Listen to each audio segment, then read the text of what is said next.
La maman blanche que le monde entier connaît. Qui l'a fait connaître? Qui?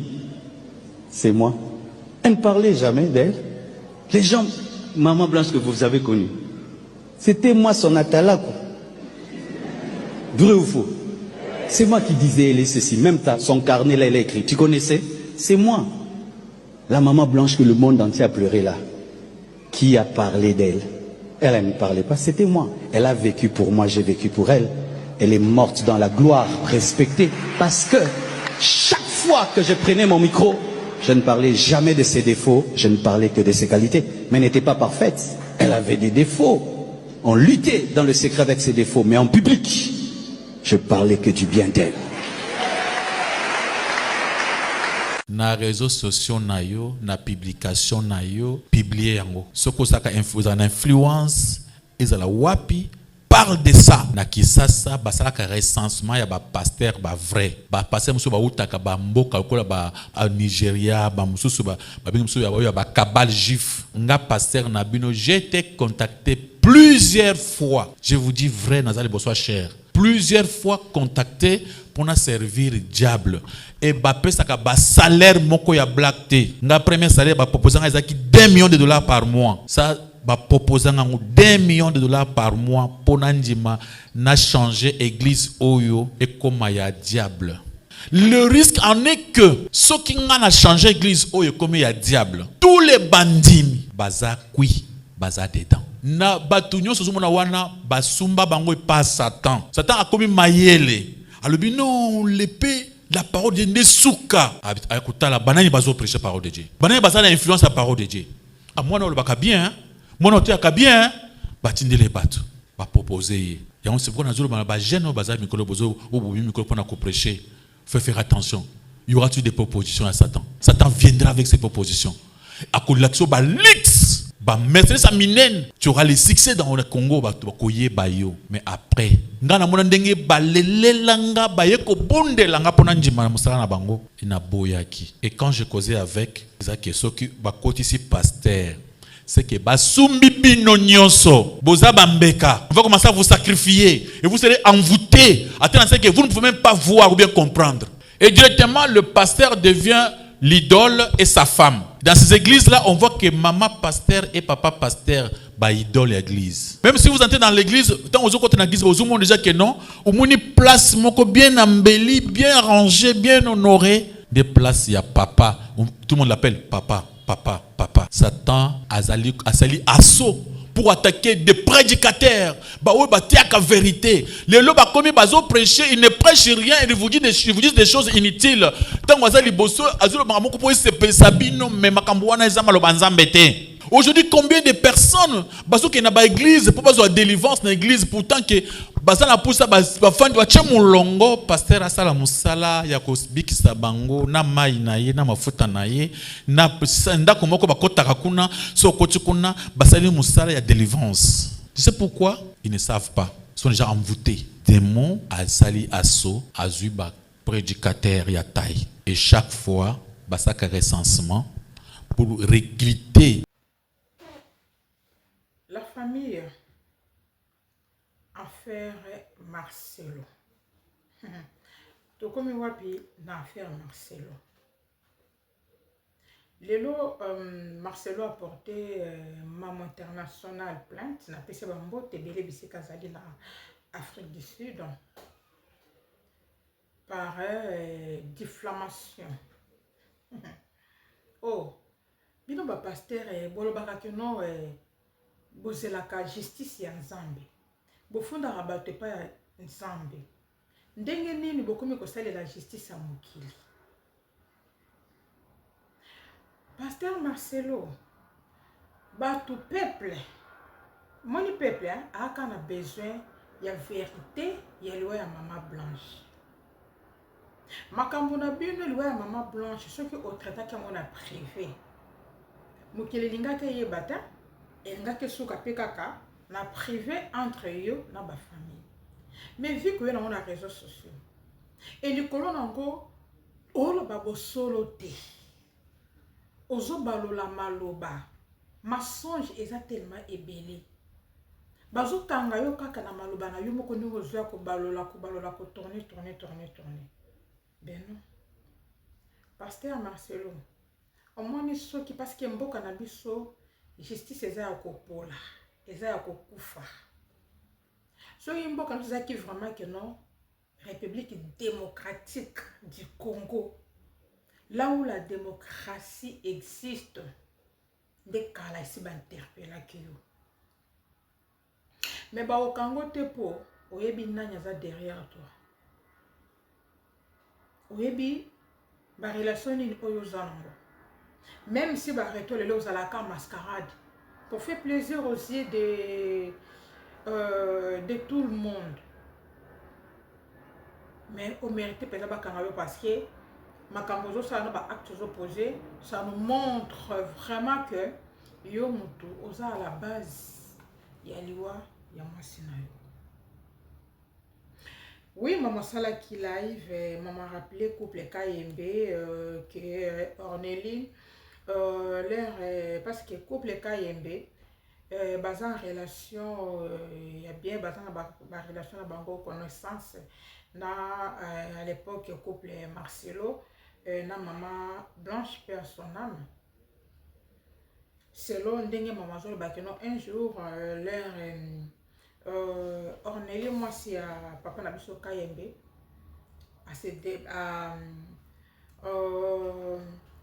na bureau ya ye Marcelo leur amoni maman Ornélie a sepeli na taille na ye a sepeli na morphologie na ye et tout, et c'est là où pasteur a qui idée que waouh, belle taille comme ça et tout, et je voudrais aussi que moi c'est nanga za lokola yo pesanga yi sanga secret pour ngapene bisa moi sinanga. Ça peut arriver à tout le monde hein. Vous en avez pour ça. Osa la baliser que non na ninga moi sinanga za la boye. Osa yi baliser que na ninga ba na pas za la boye. Pona nini bino bato o soi-disant bosambelaka boza basali na nzambe. Lebo ke sala ba chirurgien na bino kuna bozo bombela nzambe. Bozo bombela peuple de Dieu. Mais soi-disant biso ba pagano. Lebo to sala ka yango to yaka nango oser de tout le monde. Que oui na sali libongo na kati libongo. Na longoli mabele na bakisi. Na bakisi ancho na longoli. Na sali buena na eza sonité, c'est à la mode. Na pied no bambo tebele. Ba de konyo so bolanda ka rêver partout TV de partout dans le monde bambo te na bino. Bambo tebele na mam Cécile Abisalo yende icône ya théâtre congolaise bambo te na ye. Les abako kinyo sto monde entier bambo tebele na gauloise Kofiette warrior bambote. Avant la côte à la maman ya likambu, nazotia d'abord plainte oyo l'avocat ya Marcelo a apporté pour maman international et bon tout mais kako basé sur yango par rapport ya banalise oyo toko sala. Toko ba moi ba makambe belé mais toko basé mingi na plainte ya Marcelo parce que Marcelo moi ni plainte na yo ça dire yo okanga communauté mobimba okanga plusieurs communautés en fait parce que makambo na yo mambia ya mama Blanche nenga kufaki ezaka ka peuple congolais ne mutelobeli ya moté ba Brazzaville ba Ivoirien ba Camerounais ba Antillais ba Ndibu bikolo belé ezana kati wana. Tu vas être fatigué. Si tu te sens piqué, ça dit que tu connais l'affaire. Marcelo osa clarté na ba explication oyo ozo pesa peuple africain. Biso tozali collectif na pesa bino mbote biso tozali collectif ya avocat ya couple KMB ministère bino nyonso boyebi bango basalaka ministère na bango na ba réseaux sociaux bapesaka bacouple baconseil. Mais tolali tolamuki tomoni mwasi moko avandaka na Afrique du Sud komona ye madame Mireille Kalala mais na ba réseaux sociaux babengaka ye mamo international. Abimisi makambo ya kokamwa makambo ya somo makambo ya mabe alobi boye na ba émission na ye asali na chaîne na ye ya YouTube alobi ke représentant légal ya église la compassion oyo abengaki na nkombo ya pasteur Marcelo Tunasi biso nyonso toyebi ye alingaki aviole mwasi ya maître Abed Kayembe madame Cornélie Kayembe mpona. Merci pour la question, cher journaliste. À ce jour, nous sommes ici rien que pour déposer la plainte contre Madame Mireille Kalam, alias Mamoud International, actuellement en Afrique du Sud. Elle vient de diffamer le couple Kayembe, ministre, en impliquant même le représentant légal de l'église de la Compassion, le pasteur Marcelo Tunasi. Face à ces comportements, avec des propos tellement diffamatoires, nous ne pouvons que faire. Et aujourd'hui, nous avons déposé la plainte. On n'est pas de cette école à aller répondre dans des réseaux sociaux de telle manière qui n'est pas du tout éthique. Et à ce jour, nous pensons que la justice congolaise fera son travail et ils viendront répondre un par un afin que leurs actes soient sanctionnés conformément aux dispositions prévues par le code pénal congolais. Nous vous remercions. Voilà. On a vu que bongo avocat ya Marcelo. Et bongo Marcelo, avant yo, on portait plainte contre Maman International. Maman International a qu'elle se représenter la justice. Bongo oyo au sali ba interpellé déjà quand? Lui non nous a interpellé tant. Maman International. Oui, albaki makambo ya couple Kayembe, ya maman na biso Ornélie. Mais il y a des gens au bazan na ba révélation ya sans mot pour na liwa ya maman Blanche. Bon pour ni baza poursuivre te. Pour ni baza poursuivre te. Biko le belé ba ulo ba kuna na ba preuve. So yebi likambo te pourquoi en agitation. Yo le baki oyebaki déjà que makambo yo bato bakolobela yango. Alors tu t'en fiches, tu t'en fous et tu t'en fous. Mais comment ça se fait que yo komi kolandela lisusu bato na justice ya mokili? Et bon ya Nzambe elali bakie vacances. Bakie vacances, justice ko ya Nzambe bakie vacances. Marcelo, pourquoi toujours tiens malobano en doute que oyebi liwa ya maman Blanche? Malobana yo eza en doute. Pourquoi? Parce que yo mo kaka ozo balolaka makambo. Na oyo famille ya maman Blanche ezo ya koloba. Na ba audio scandaleux. Oyo ye moko maman Blanche atiki. Cela nous montre que il y a vraiment un main noire derrière cette histoire. Alors maman Blanche azalaki soso teni tabate po soki obomi nyama moko ta oya kotelema na sima pona kotuna ke poko obomi azalaki être humain oyo azalaki pe na famille nazalaki na tata na bango na mama na bango na baleki ne famille composée. Pourquoi lingi kobimisa vérité que c'est que tu connais l'affaire? Marcelo yebite ke vérité za lokola mwinda. Vérité za lokola diamant. Ato bombi yango na samai. Na zamba. E opela kaka. Poko zobanga. Poko za achite. Pasteur. Oyebi côté communauté azomona yo lokuta akangi kaka na ba discours ya yo moko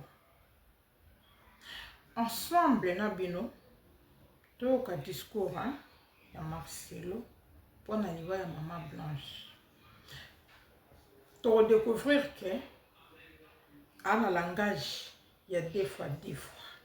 Il y a deux fois deux.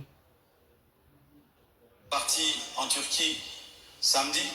Je l'ai suivi dimanche, on s'est rencontré même avec papa à l'aéroport.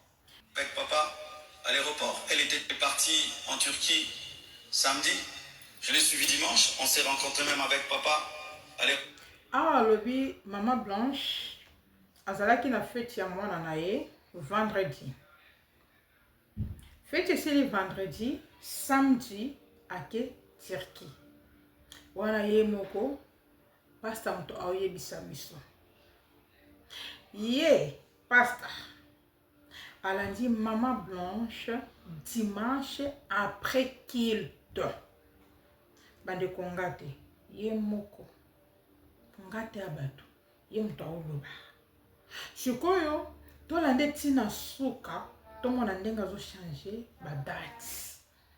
Ya jour oyo ye alandaki Maman Blanche na Turquie. Jour oyo ayaki ko rejoindre Maman Blanche na Turquie.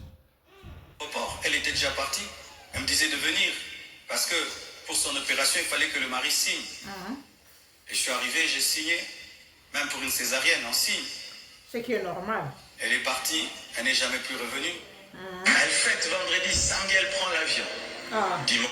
Boyoka awa, elle fête vendredi, samedi, elle prend l'avion. Je viens, je prêche. Lundi, je la rejoins.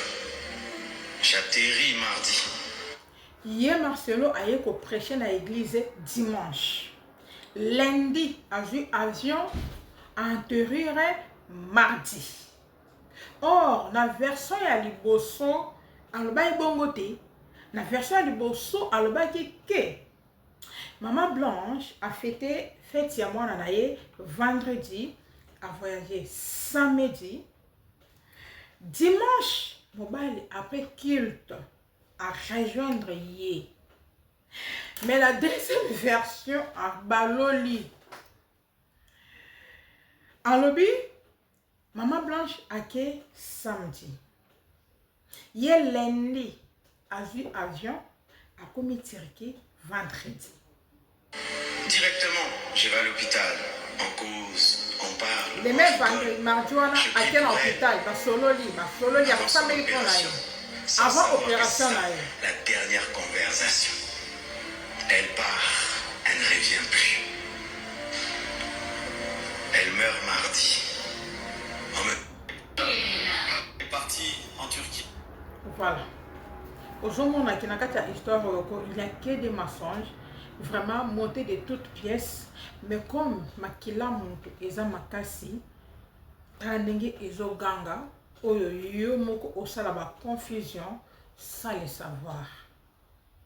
Marcelo, oko kanga peuple nyonso monoko te.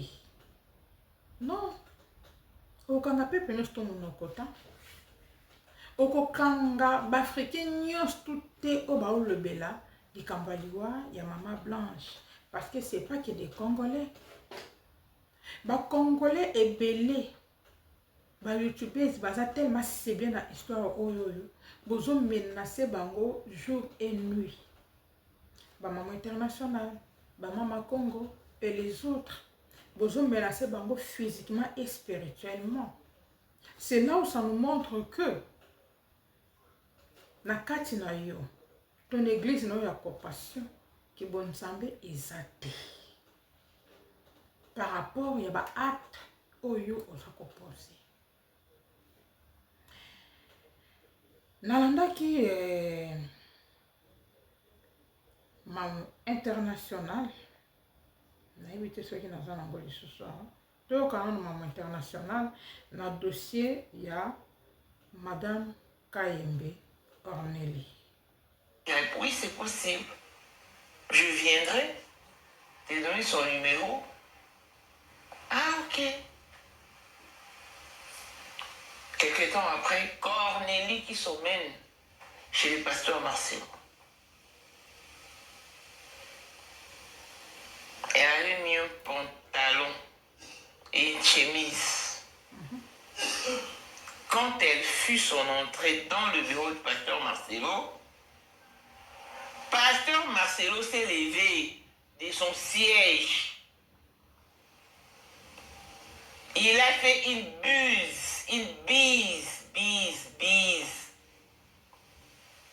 à Cornélie, mais sur l'œuvre. Wow, en tant que femme mariée, hein?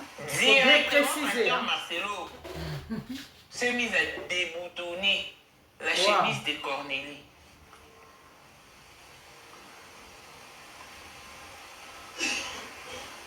Cornélie ne croyait pas ses yeux.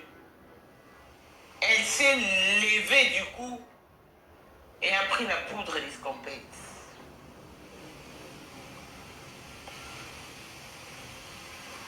Elle s'est dit non, c'est pas croyable. Ah oui. Ce n'est pas croyable. Arrivée chez elle, elle décida de se taire. Elle n'a rien dit à son mari Abed Kaïmi.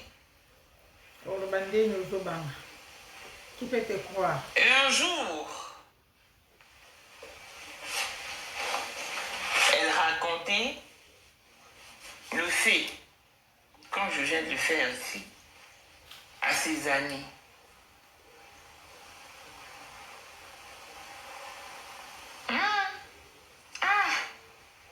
Je vous dis que non, quand je suis partie à Kin, Pasteur Marcelo ne supporte pas.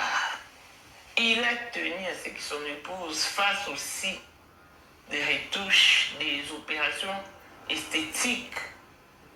Parce que elle veut que sa femme ressemble à moi et ma morphologie en tout cas. Mais est-ce que c'est vrai ou faux? Makamuleti au maman international à lobby. C'est vrai ou faux? Pourquoi bino soit déjà bateau bosambi la kabwasi makaba acte na bino te? Chirurgie esthétique lelo et comment on démodé. Tout le monde peut le faire, quel que soit l'âge de la personne. Et ça les kambasoni te. Si vous bino leur bozo salango, pourquoi vous assumez pas? Vous assumez pas simplement parce que vous avez soi-disant bassin en Zambé. Et bien, vous avez soi-disant bassin en Zambé, mais vous avez corrigé Zambé. Dans le complexe, il y a morphologie dans bino. Or, soi-disant les païens, ils assument que morphologie n'a pas la sécurité dans votre vie, que na boti, na vu poids, na vu libomo, na vu maboko, na vu tolo, na vu ce qui pende nini, na kende, na kata. Et tout le monde après kokata bayaka kosala ba défilé na TikTok azeme kabilamba na yo eza taillé kitoko. Et vous assumez pas pourquoi? Pourquoi ce soit bino? Plainte na bino, botinda kakate na maman international. Il faut botinda alors dans le monde entier. Parce que c'est pas que maman international dans le béni maman na bino. Ce maman international la côté na baïta ayebi pourquoi? Il n'y a rien que l'homme. C'est l'homme qui a terre.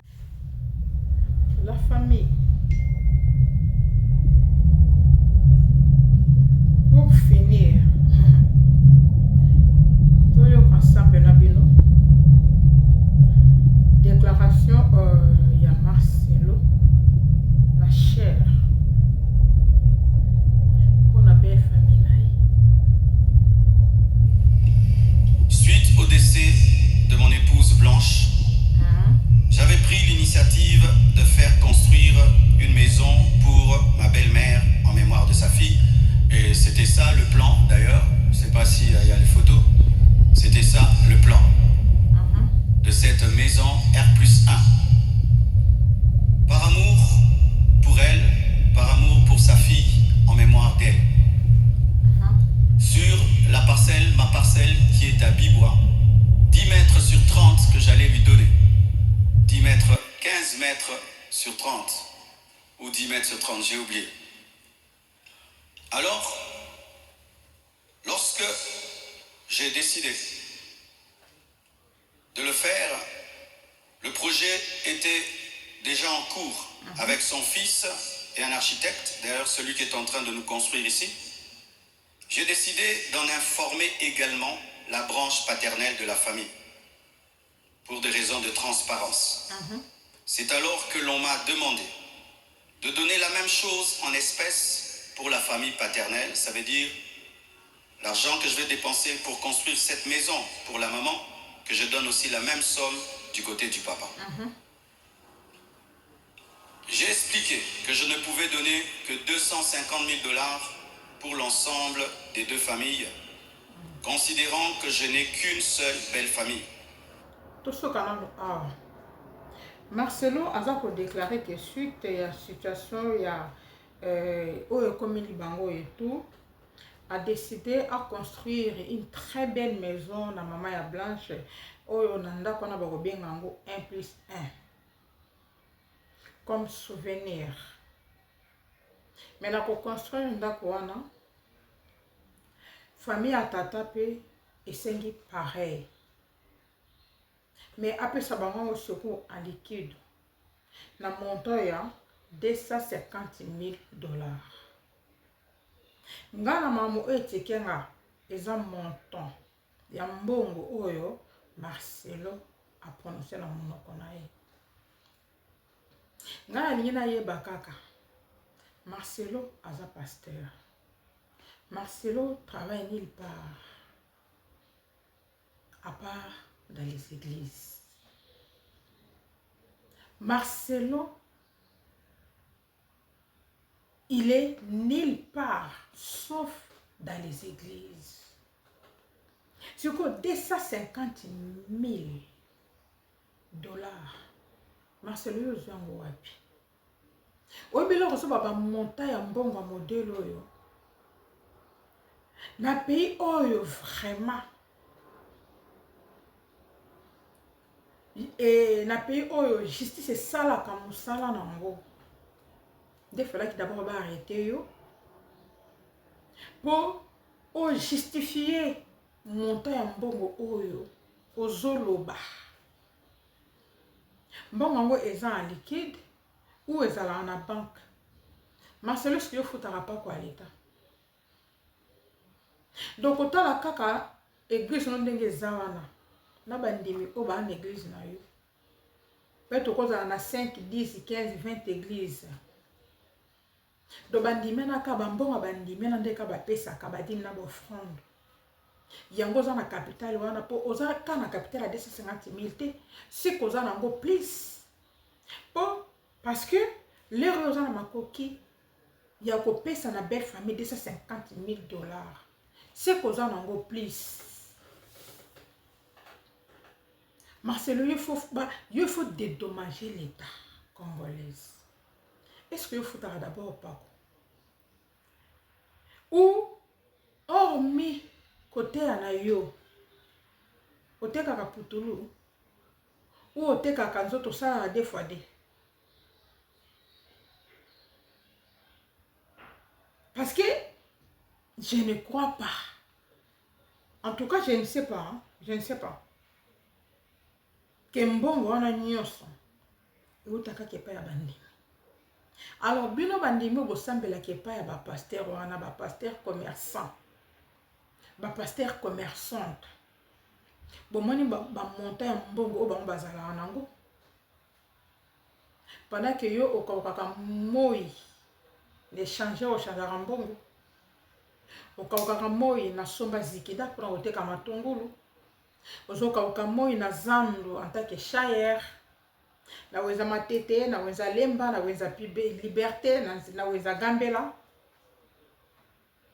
et mardi vendredi dimanche oyo kopesa ye dîme na offrande pendant que yo ozoka ukamoi na bawenze yaza bien na ndako na bien climatisé azolia kitoko azomela kitoko atambola na bavatire ya kitoko. Mais yo mutu ozo ko kabila ye bambongo no otambola na moto. Olia ka soso na passe. Bana no batanga ka neko la passe. Yo moko zo ka bando bana osambela na église no zo ka musala malonga to na musala te. Ce qui peut ozango ko betele porte ko pesote. Yonde faut pesa ye mais ya ko pesa yo te. Ti bo mona ba basala ba ofeli na wana etu ko ede ba na ba shege ba na suki ni ezala ka mascarade. Ezala na mbongo na bango te ba so ba aide utaka libanda. Peuple congolais frola na no miso cette fois. Bozo ke ne ko voir misa bango na ba église. Na bambongo bino bozo kabila bango lelo bakoma ba riche. Likolo nango aye ofinga bino ba pauvre. Ya kondela bino bibembe. Bino mutu bokondela kayeti. L'air ya kofeli awa. Bomoni présence à chef de l'État, ba colonel, ba généraux, ba capitaine et j'en passe. Mais na matanga na yo somona Marcelo se déplace na mutukane ya chip ya kitoko. Aye ko rendre visite. Aye bi yokuto. Akoy ba komono lelo melo ba bosani. Triste. Couple Kayembe, maman Cornélie, c'est pas la peine bon poursuivre maman internationale de la justice parce que si vous voyez que nous sommes au le baiser solo. Bon poursuivre pourquoi? Ma photo zali avant et après. Bozo banga batamuki me bo banga nsambete.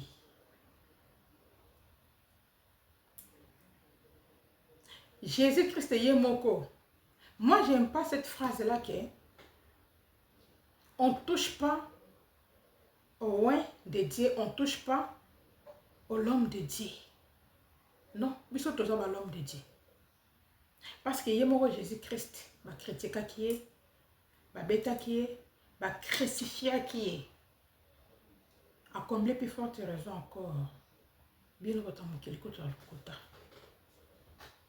Ozana maina makila olala na mwasi na mbeto obeti pe magoda oba critiquer te pourquoi likolo na ngoza ko escroquer bato likolo na ngoza ko tekela bato parole de Dieu s'il a critiqué que zo sala makambo ya ko pesa zambe lokumu te ko critiquer pasteur na bino Castano ayaki ko finga wati un pasteur azo finga c'est très stable peuple de Dieu bo fongola miso. Même la Bible le dit que sortez au milieu d'eux. Pourquoi vous avez un kaka pembeni ya bato wana? Tolo bana monoko nini po bondima. Merci la famille, abonnez-vous, partagez, likez. Courage à vous, Maman Internationale et les autres au bazar menacés dans l'histoire de Marcelo. Vous avez prudent ou prudente. Le combat continue. On veut juste avoir la vérité sur cette affaire et à l'ouïe à Maman Blanche. Nous avons dit que la bino émission news tout. Botika la Hollanda yango. Zambalo la apambo la bino. Yesu masa soka zongite. Ndeto kotani embarrassing. Bye bye. Kokata te alanda tina so. Pasteur Marcelo. Omoni ngai. Kombo nanga tina pinda. Naza pe amondimi ya la compassion. Mais à partir de lelo na longwe. Lokola toza babola. Yo lokola zala soki malien soko sangisa biso babola. Lokola loba biso babola. Omoni nga tala nateka nini matungulu te tala. Ozoma matungulu nateka. Ozoma matungulu. Omoni maison na ngai. Maison na ngai ngo. Nateka matungulu. Sikoyo, mbongo na nga matungulu. Mwana pesa susu mabonza. Yo loko za millionnaire. Yo loko oza yo no tondi mbongo. Oza na ba héros. Oza na nyonso yaya. Tolongwe. Et puis à partir à lelo, to boy na biso. Tozo landela makamaliwa Maman Blanche. Donc okosala biso eloko te po to obanga ote. Obangisa biso te. Obomi Maman Batu. Toza na posa ya mikanda. Oyo avant boke Turquie, docteur obozo ke rendez-vous le bec maman azobela.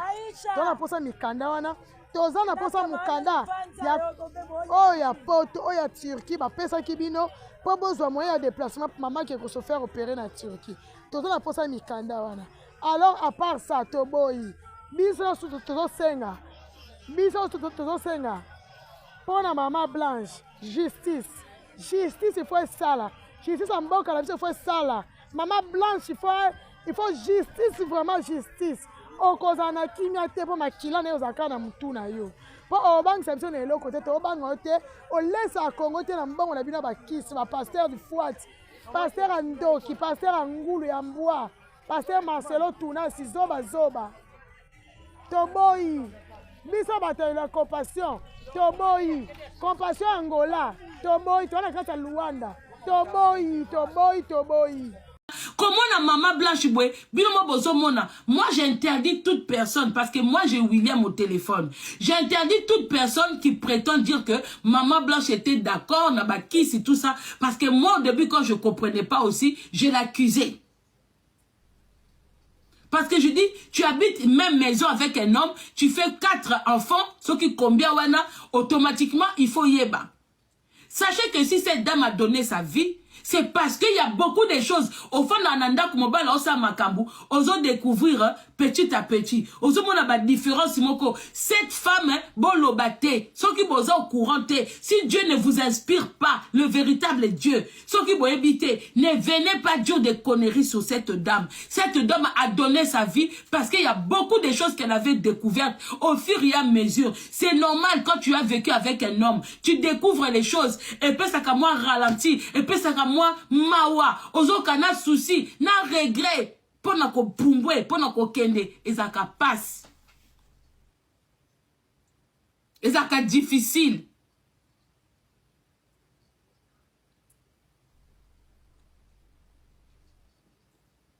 Pona yema kambazo ça là c'était normal. Aujourd'hui Marcelo dit que c'est elle qui a propulsé Maman Blanche. Eh Marcelo. Oui, mais que Marcelo, tu oses le kuta moko, mais je ne comprends pas comment les gens n'arrivent pas à comprendre. Marcelo, dernièrement, il dit que cette femme que les gens, que le monde entier pleure, c'est grâce à qui? Donc, Marcelo, toi, tu penses que, toi, ton rôle, c'était de faire la talakou de Maman Blanche. Toi, ton rôle, c'est d'être la talakou de Dieu. Tu n'as même pas honte de venir dire aux gens que tu faisais la talakou de Maman Blanche. C'est toi qui as fait que les gens aiment Maman Blanche. Non, non, non, non, non. Dieu est passé. Tu faisais la talakou de Maman Blanche parce que c'était elle la lumière. Tu savais que rien que toi-même, ça n'allait pas suffire. Dites amen la famille. Marcelo, tu es le voleur des chances. Oza loko la bateau, bazo mona étoile. Bazo landa pouba kendo yib étoile à Jésus. Toi, tu faisais la talakou de Maman Blanche parce que tu sais que de toi-même, tu n'es rien. C'est pour ça que tu es obligé de remplacer. Tu t'es marié vite parce que toi, à ton image, à toi tout seul, vu que tu ne représentes pas Dieu, tu ne représentes pas le Saint-Esprit, tu ne représentes ni le Fils, tu es obligé de prendre une sirène, tu es obligé de prendre une femme pour rester à côté de toi, de venir prêcher avec une femme à côté de toi pour que les gens admirent la femme qui est à côté. On n'admire pas Dieu dans ton église ne représente pas Dieu, ton église c'est le démon qui est assiégé là-bas pour séduire le peuple, pour aveugler le peuple. Voilà pourquoi que de toi-même ça ne suffit pas, il te faut une femme à côté. Quand les gens pensent que tu faisais un deuil, tu n'étais pas en deuil, tu étais à la recherche d'une femme pour venir remplacer Maman Blanche. Marcelo dit qu'on fout un bon boma Maman Blanche, au Keneka qu'on soit et bembe. Qui peut intéresser sa femme en rapidité même s'il y a l'argent? C'est le coupable qui agit comme ça. Ce sont les coupables qui font que Bakunda Moutou vite pour ne pas laisser des traces. Il a le comportement d'un coupable. Ce n'est pas l'argent qui fait qu'on enterre une personne vite. Même les riches n'enterrent pas une personne le jour même. Même les musulmans n'ont pas cette rapidité-là d'enterrer une personne. Lui, il a fait pour ne parler plus de Maman Blanche, pour éliminer des traces. Est-ce que vous comprenez? Yé a kundi Maman Blanche Mbangu pour Aza coupable. Coupable Moutou alingaka corps disparaître. Ce sont les comportements des gens qui sont coupables qui agissent comme ça. Ce sont les coupables qui agissent comme ça. Tu tues quelqu'un, tu es pressé d'écarter, d'enlever les traces. Au bandit qu'on sokola makilo, au bandit qu'on sokola nyos.